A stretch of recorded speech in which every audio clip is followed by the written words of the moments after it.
This is Dr. Sandeep, Associate Professor in the Department of Mechanical Engineering, working in Institute of Aeronautical Engineering, Hyderabad. Today we are going to discuss about the coordinate axis system in a hexagonal unit cell. So why hexagonal? Generally, a problem arises if a unit cell is not symmetric. So in the earlier cases, we have seen a symmetrical unit cell, which is a cubic structure, in which all the sides are equal. Since all the sides are equal, it is very easy for us to find out the position or to find out the coordinate of the given unit cell. Now the problem arises when the system is not symmetric. Now, if you take the example of a hexagon, since it is not symmetry, then for us to find out the position of that point as well as the plane, it is very difficult for us. So that's why in this case, we need to bring out with a new axis. If you are coming with a new axis, then it is very easy for us to identify the position of the given point. Now, bringing this new axis in the hexagonal system is called the Miller indices. So, Miller indices is an additional axis which help us to bring out the position of an unsymmetrical bodies. If it is a symmetrical bodies, it is very easy for us to identify since exactly all the three axes are meeting at each point, same point. But if it is unsymmetrical body like a hexagonal, then the location of the point is very, very difficult. So for this identification of the given point in a hexagon system, we are trying to come out with a new axis. That new axis is nothing but the Miller indices. Now if you see this example, how to find out the position of the given point in a hexagonal system.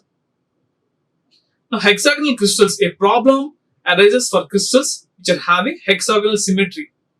So, generally in a cubic structure, this type of problems we cannot find out. But since it is an unsymmetrical body, we need to have some additional axis. So, if you see here, the z-axis, though we are having A1, A2, A3 are three axes which are meeting at the same point at the origin. It's covering x, y, z axis. But from this base position, you have another axis, z axis. So this additional axis, the fourth axis, is called as Miller-Brevesis coordinate system. So this helps for us to identify the position of the given point in a hexagonal symmetrical type of crystal systems. Okay. So though we have all the three axes which are meeting at the origin, x, y, z axis, A1, A2, A3, the fourth additional axis, which is exactly perpendicular from the base to the three axes, help us to find out what is the position. And this additional axis is called as a Miller-Brevesis. Now, the three axes A1, A2, A3 contained within a single plane. Single plane, this is called as a basal plane, the base plane. So base plane is called as a basal plane here. So in this basal plane, you have all the three axes A1, A2, A3 which are equally arranged at 120 degrees to each other. So the angle between these three axes is 120. So they are equally arranged at a distance of 120 degrees with each other, A1, A2 and A3. In the basal plane. Now, some the basal plane at the center, the new axis Z. The new axis Z, this is the fourth axis, which is coming from the base plane, which is exactly perpendicular to this axis, to all the three axes. Okay, these three axes exactly perpendicular, we are drawing at 90 degrees. So this is the Z axis. Now this Z axis is denoted by the new coordinates U, V, T, W, and this is shown in the close bracket. So in the previous cases, we have seen only UVW, the UVW or UVT. But we are coming with a new axis, that's why you are getting four coordinates here. So what is the main difference between a symmetrical and unsymmetrical? In the cubic structure, we have only 3 point coordinates, x, y, z or q or s. But in this case, you're having an additional axis which is used to find out the position for unsymmetrical bodies. So for unsymmetrical bodies, you're coming with the new axis, that is Z axis. So that's why you're getting UVTW as the convection to represent for the hexagonal bodies. So this is the difference you have to identify. Now, how to convert the 3 axis into 4? What are the formulas we have to convert the 3 axis into 4 axis? So in some problems you may get to convert the 3 axis system into 4 axis system. What are the things you need to follow? What are the procedures you have to follow? What are the steps you need to follow to convert the 3 into 4? We'll see one by one. Now, the conversion from the 3 indices into 4 axis system. So these are the 3 axis, U dash, V dash, W dash. Now this U dash, V dash, W dash, I need to convert into 4 axis system, that is U, V, T, W. We are coming with the 4th axis, that's why we are trying to convert the 3 index system into 4 index system. So we have the formulas to convert the first value of U. So U is nothing but the first coordinate of the given point. So that is given by 1/3 of 2U dash minus V dash. So U dash and V dash are nothing but the coordinates along X direction and Y direction. That means you have to multiply 1/3 into 2 times of what is the distance along X direction minus the distance along Y direction.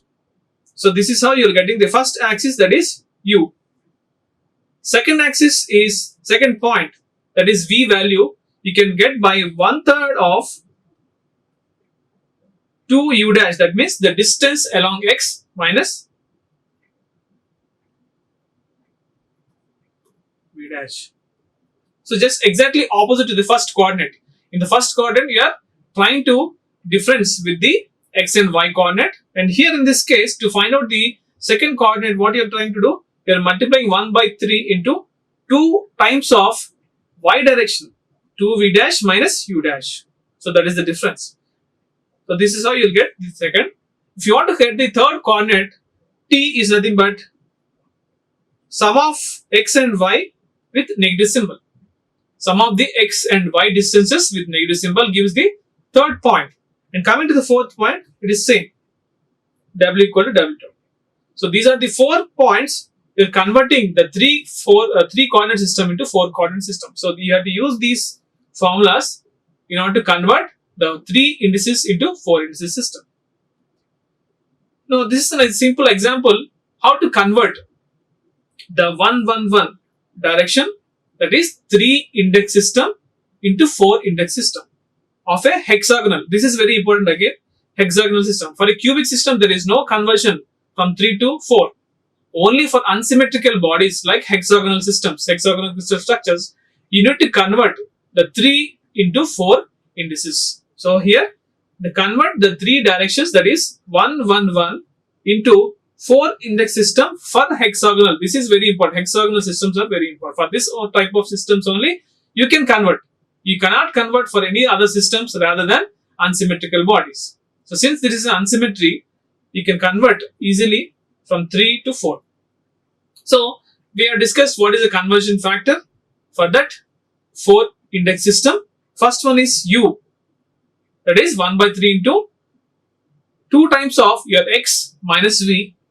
And if you want to find out the second coordinate, 1/3, 2 times of Y direction minus X direction. And if you want to convert the point 3, it is the summation of X and Y with a negative symbol.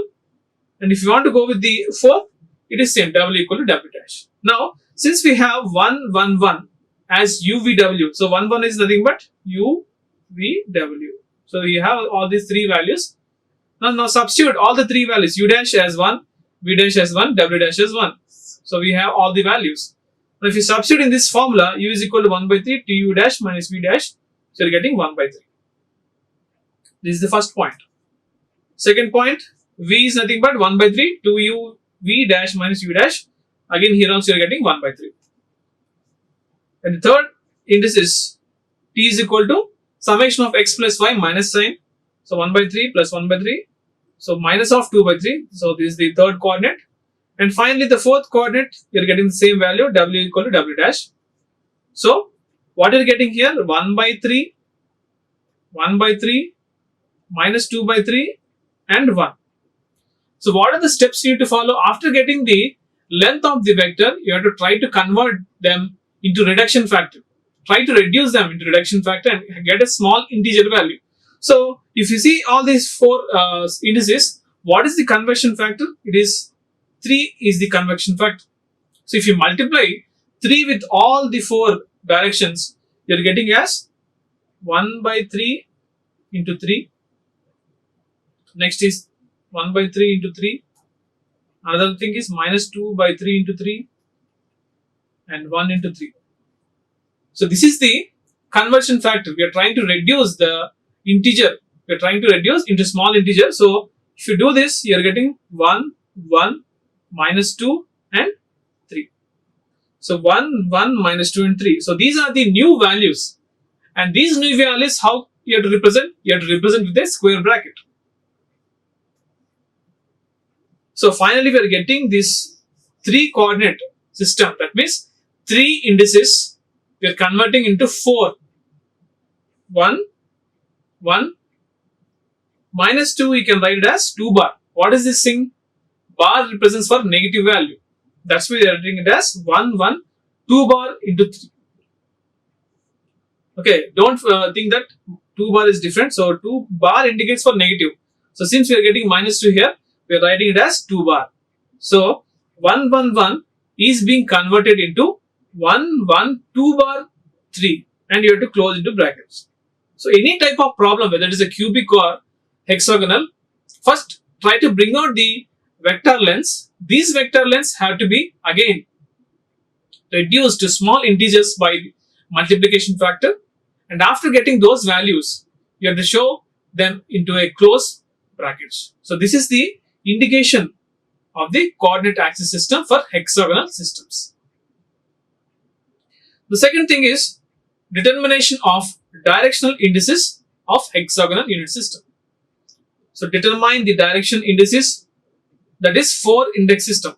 Always hexagonal unit cell will have 4 index system, x, y, z and some additional axis, that is u, v, t, w. So these are the 4 index systems for hexagonal. That's why determine the directional indices means you have to directly go with the 4 index system. So for this given hexagonal system, you need to show the directions along the 4 index systems. So again, you have the hexagonal basal plane. This is the basal plane. And you have all the 3 axes at the center, origin, x, y and z. And from this, you need to draw a perpendicular line. This is the 4th axis, which is called Miller indices. Now, since the sides are given as A, this is A, and this side is A. That means along x it is A, along y it is A, along z it is C. So these are the values which are being given to us. Now, for the solution, if you go with the solution of this problem, first thing we need to is to determine the indices of the vectors. So along x, what is the vector length? Along z, what is the vector length? So similarly, along all the 3 plus the 4th, you have to try to find out what are the vector lengths along all these 4. And after finding out the lengths, you have to multiply with the distance. At what distance it is being covered along x? At what distance it is being covered along y? At what distance it is being covered along z? So like this, you need to find out the lengths along all the 3 axes. After getting these values, see if any fraction is there. If any fraction is there, what you have to do? You have to multiply or divide the fraction factor and try to bring it into small integer.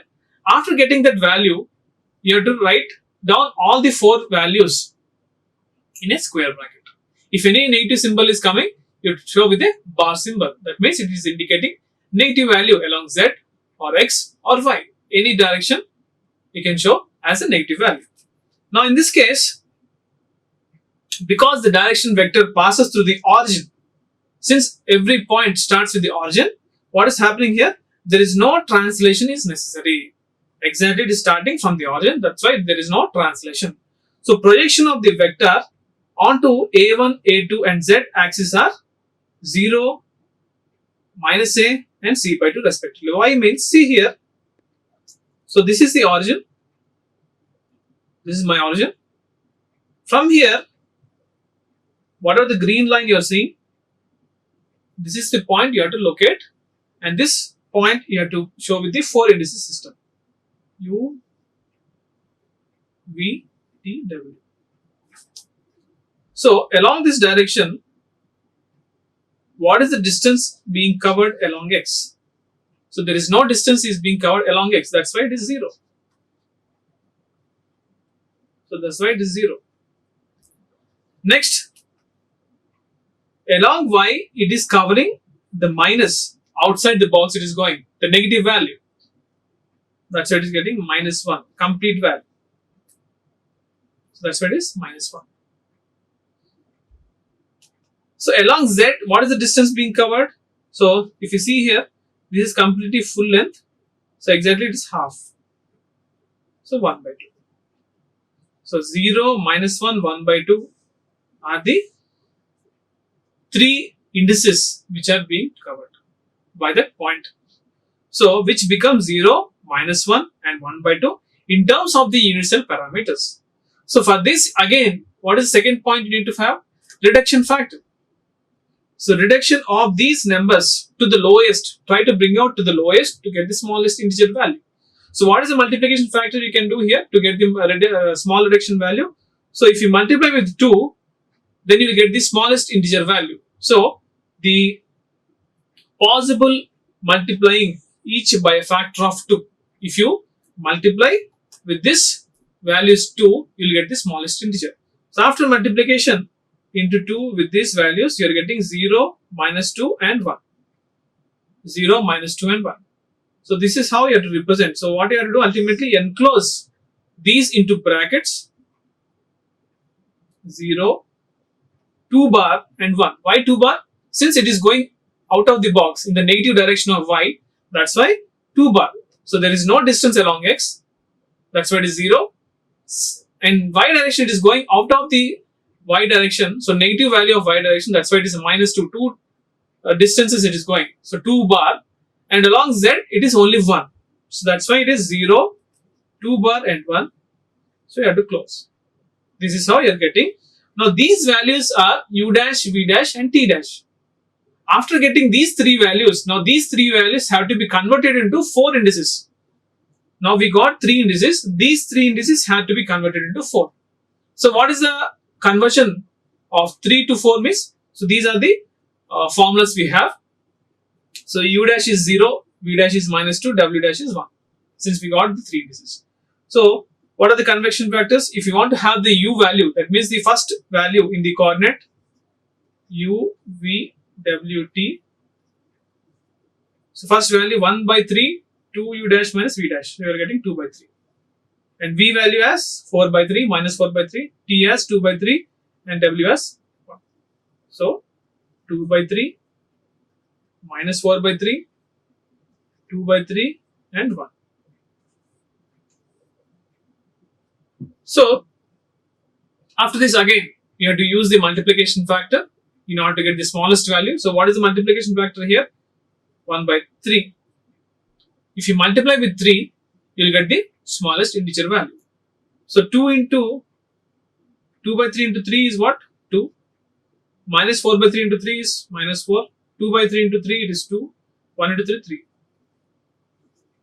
So you are getting 4 indices here. And this minus 4, you have to show with what? Bar symbol. So 2, 4 bar, 2 and 3.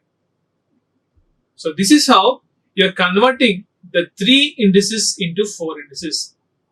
So in order to get, in this case, they have not given for the 3 indices also. With that location of the point, we are trying to get these 3, and from the 3, we are trying to extract into 4 indices. So this is the procedure you have to follow. For any type of problem, first of all, you have to follow all the 4 steps which are discussed. First, we have to find out the vector lengths. After vector length, you have to convert into fractions. After getting the fraction, you are reducing the smallest integer values. Then you have to enclose them into brackets. So these are the 4 steps you have to follow for any type of problem, whether it is a symmetry or unsymmetry. So next one is crystallographic planes. So what is the importance of these crystallographic planes? Means if you orient the plane in any direction, whether it is x direction, y direction, or z direction, if you orient, okay, the position of the point also changes. So when any plane, if it is being oriented with respect to x, y, z, if you want to locate the position of that point, these crystallographic planes are very, very important. So the orientation of planes for a crystal structure are represented in the same manner. Almost you have to follow all the 4 steps. It is similar, but with respect to the coordinate systems. Any position when you are representing, you have to represent with the coordinate system. With reference to the coordinate system only, you can easily represent the point, specification of the point.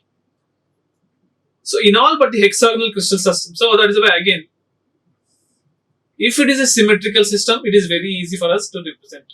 But if it is a hexagonal system, since it is unsymmetry, there is a other procedure. So that's why if it is a crystal, normal cubic crystal structure, follow the same steps which are being discussed in the previous slides.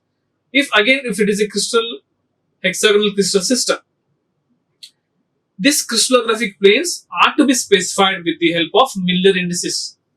Miller indices is nothing but additional axis which you are taking, which is exactly perpendicular to the basal plane with respect to all the 3 axes. Additional 4th axis we are trying to take. So hexagonal systems, you have to follow Miller indices. If it is a cubic system, you can go with the XYZ and you can solve for the position of the points or the crystallographic planes.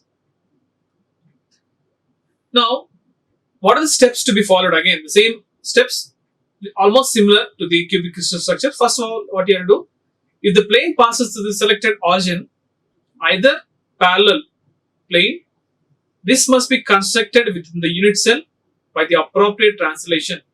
So, any system has to start with the origin. From the origin only, the distances covered can be easily calculated, whether along x, y, z. And what is the distance which is being covered along x, along z, along y? You have to calculate. So that is the vector length. At this point of the crystallographic planes, what are the intersections? What are the length of axis which are being passing through the origin that you have to identify? And these you have to represent with the parameters A, B, C. A, B, C are nothing but the parameters of the distances along x, y, and z coordinates. Now after that, you have to take the reciprocals. The third point is what? You have to take the reciprocals of the numbers. This third point is this is not included in the previous topics, but showing in the crystallographic planes, the third point is additional point. After having those lengths, you have to take the reciprocals of those. So reciprocals of these numbers have to be taken, and after that, these numbers have to be multiplied or divided with a common factor to get the smallest integer. So the third point is some additional. In the previous sections, we have only 4. Here, for crystallographic planes, we have 5th. Only the extra portion is what? The third point. So in the third point, what we are trying to do, we are trying to reciprocate those values. We are taking the reciprocals. Suppose if you are getting 2, you have to take the 1 by 2. If you are getting 3, 1 by 3 you have to take. After taking that, you have to do the multiplication or division factor with a common factor. This is the fourth. And finally, you have to write the integer which is not separated by commas like HKL. So this is the representation. This is the parenthesis, how to represent the integer in the indices. So these are the steps you need to follow. Only we have additional step in this case. So this is the example of representation of series. First one, 0, 0, 1. 0, 0, 1. What we are trying to do here, this is the plane.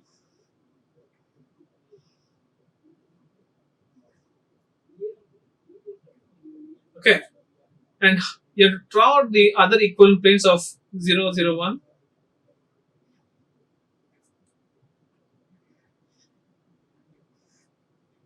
And this is my reference axis, y, z and x. Okay, 0, 0, 1. That means there is no distance along x, there is no distance along y, only we have distance along z direction.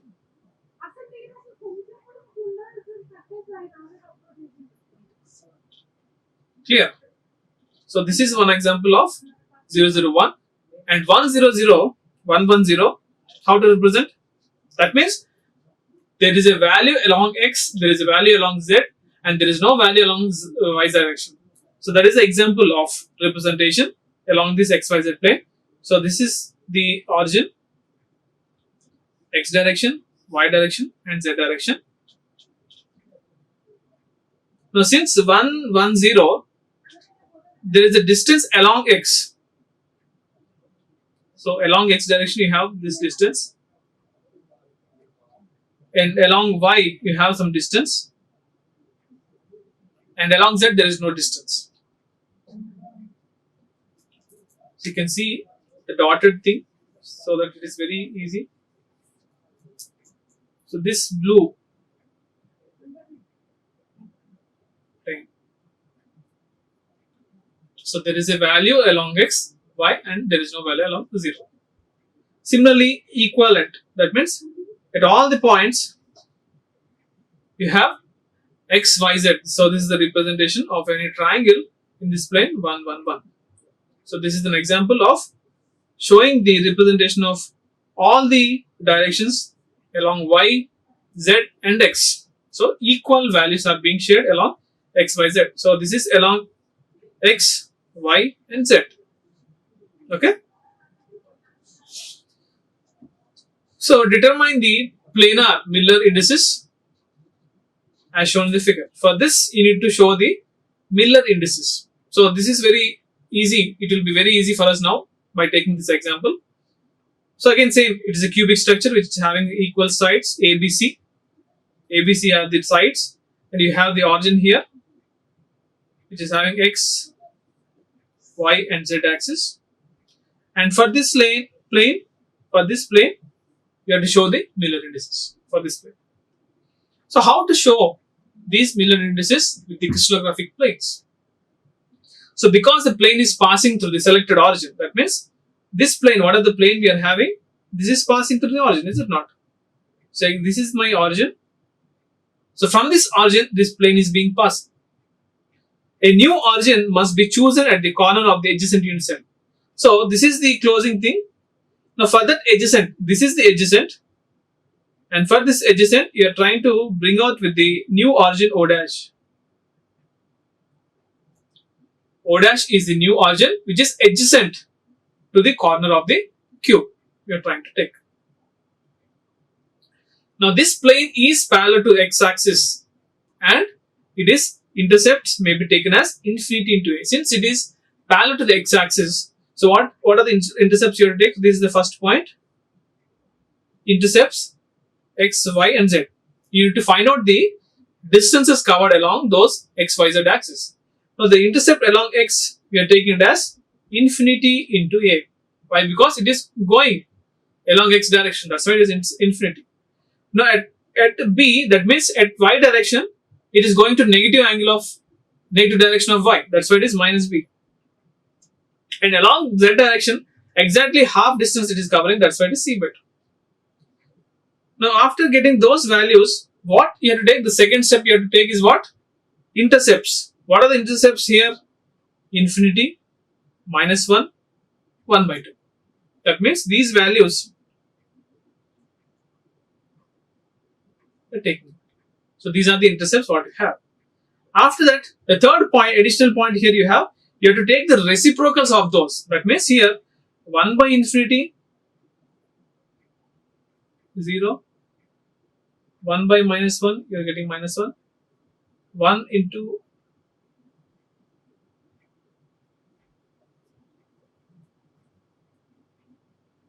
2 by 1. Okay, reciprocals you are taking. 2 by 1. So what you're getting here? 0. 1 by infinity is 0. 1 by minus 1 is minus 1. 2 by 1 is 2. So these are the values you're getting. So after that reduction, if necessary, since you don't have any fraction values, that's why there is no necessity of taking the fractions. That's why there is unnecessary here. So directly you can do the enclosures. So what you're getting? 0, minus 1. That's why it is 1 bar 2. 0, 1 bar 2. That means 1 bar indicates for the negative value. Okay, this is how you have to show the crystallographic planes. So you have this additional point. The third point is here additional point. First you have to take the intercepts along x, y, z. What are the intercepts along x, y, z? Since it is going along x continuously, that's why it is infinity into a. And at point y axis, it is going to negative direction. That's why it is minus b. And exactly at y axis, it is covering the half distance. That's why it is c by 2. Now take the intercepts in terms of lattice parameters. If you take the intercepts in terms of lattice parameters, you are getting it as infinity, minus 1 and 1 by 2. After that, these values had to be taken reciprocals of those values. So what are the reciprocals of these values? 1 by infinity, 1 by minus 1, 2 by 1, you are getting as 0, minus 1 and 2. Here, since there is no fraction, there is no necessity of taking the reduction factor here. That's why directly go with the enclosures. So you're getting 0, 1 bar and 2. So this is how you have to find out the crystallographic planes. And for this, if you want to have references, Introduction to Physical Metallurgy, Essential of Material Science and Engineering. Next is the Material Science and Metallurgy and Material Science Engineering. So these are the references books. You can get the theory and problems related to crystallographic planes, crystallographic points and coordinates, how to locate the coordinates for the unsymmetrical, and how to convert the 3 indices into 4 indices system, and how to find out first of all the 3 indices, and from 3 indices what are the 4 steps you need to follow. If it is symmetry, you need to follow the 4 steps. If it is an unsymmetrical system like hexagonal, you have to go with the Miller indices. You have to go with some additional axis which is perpendicular to the basal plane, and this basal plane is having the 3 axes A1, A2, A3, that is x, y, z. And from this intersection of these 3 axes, you have to take the 4th axis which is exactly perpendicular to this from the basal plane, that is called the Miller indices. Okay, Miller indices have to be taken only if the system is unsymmetrical like hexagonal systems. So these are the procedures you have to follow. Thank you. Like, share and subscribe. Hit the bell icon for more updates.